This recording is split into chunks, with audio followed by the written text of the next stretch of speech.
এসএসসির 26,000 চাকরি প্রার্থী, তাদের কি হতে চলেছে, কি হবে তাদের ভবিষ্যৎ?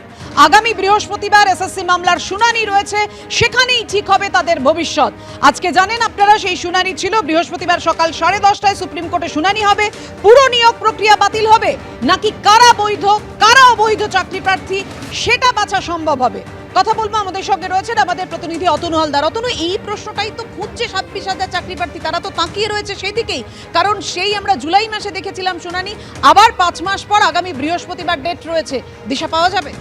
দেখো, 16ই জুলাই, গত 16ই জুলাই শেষ এই মামলার শুনানি হয়েছিল, পূর্ণাঙ্গ শুনানি হয়েছিল এর আগের প্রধান বিচারপতি DY চন্দ্রচূড়ের এজলাসে সুপ্রিম কোর্টে, এবং তারপরে প্রায় 5 মাস পর আবার নতুন প্রধান বিচারপতি সঞ্জীব খান্না তিনি আজকে এই মামলার শুনানি করলেন বলতে মূলত তিনি যেটা করলেন যে একদম নির্দিষ্ট করে দিলেন যে আগামী বৃহস্পতিবার সকাল 10:30টার সময় এই মামলার শুনানি হবে, এবং কোন কোন দুটি বিষয়ের ওপর শুনানি হবে। এক, যে এই পুরো প্যানেলটা বৈধ কিনা সেটা খতিয়ে দেখা হবে, এবং 2, এখানে যোগ্য এবং অযোগ্য চাকরি প্রার্থীদের আলাদা করা যায় কিনা সেটা দেখা হবে। তুমি জানো যে 2016 সালের এসএসসি পরীক্ষা, এর মধ্যে কি রয়েছে? এর মধ্যে গ্রুপ সি রয়েছে, গ্রুপ ডি রয়েছে, ক্লাস 9-10 রয়েছে, ক্লাস 11-12 রয়েছে। 2016 সালের এই এসএসসি প্যানেলের মোট 26,000, প্রায় 25,000 সামথিং, প্রায় 26,000 চাকরিজীবী তারা এখন চাকরি করছেন, এরা প্রত্যেকে চাকরি করছেন। এবং কলকাতা হাইকোর্টের বিশেষ বেঞ্চ রায় দেয় সিবিআই তদন্তের পর যে এই পুরো প্যানেল বাতিল, কারণ দুর্নীতি হয়েছে, এবং এই পুরো প্রক্রিয়াটার মধ্যেই যেহেতু দুর্নীতি হয়েছে, এখানে যোগ্য অযোগ্য আলাদা করে চিহ্নিত করা সম্ভব নয়, এবং কলকাতা হাইকোর্ট সেই মর্মে রায় দেয় যে 26,000 চাকরিজীবীর চাকরি বাতিল। এবং সেই সঙ্গে সঙ্গে রায়ে এটাও ছিল যে যাদেরকে চিহ্নিত করা সম্ভব হচ্ছে যে এরা একেবারেই অযোগ্য এবং এরা চাকরি পেয়েছে জালিয়াতির মাধ্যমে, তাদের মাইনে ফেরত দেওয়ার কথাও রায়ে জানিয়েছিল কলকাতা হাইকোর্টের বিশেষ বেঞ্চ।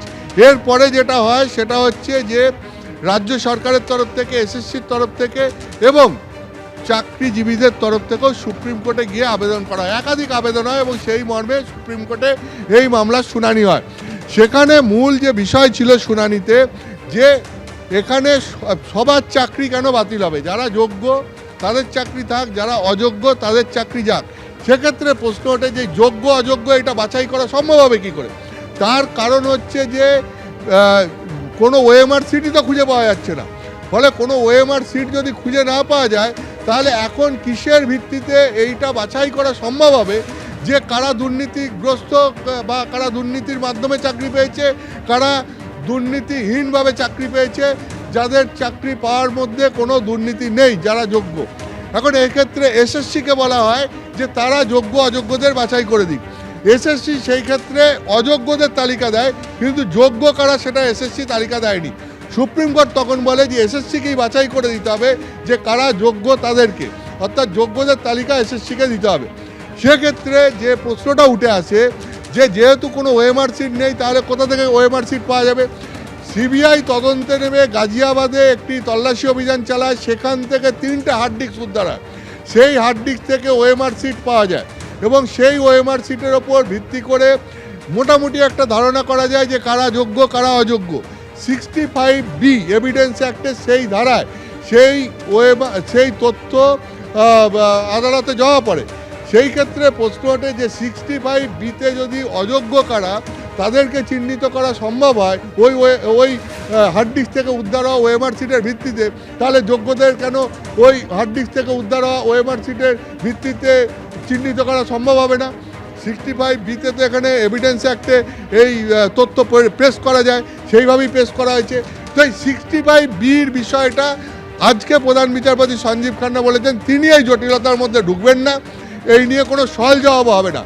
পরিষ্কার সওয়াল জবাব হবে এই পুরো প্যানেল বৈধ না অবৈধ এটা নিয়ে, আর 2, এই প্যানেলের মধ্যে যোগ্য এবং অযোগ্য চাকরিজীবীদের আলাদা করা যায় কিনা তা নিয়ে।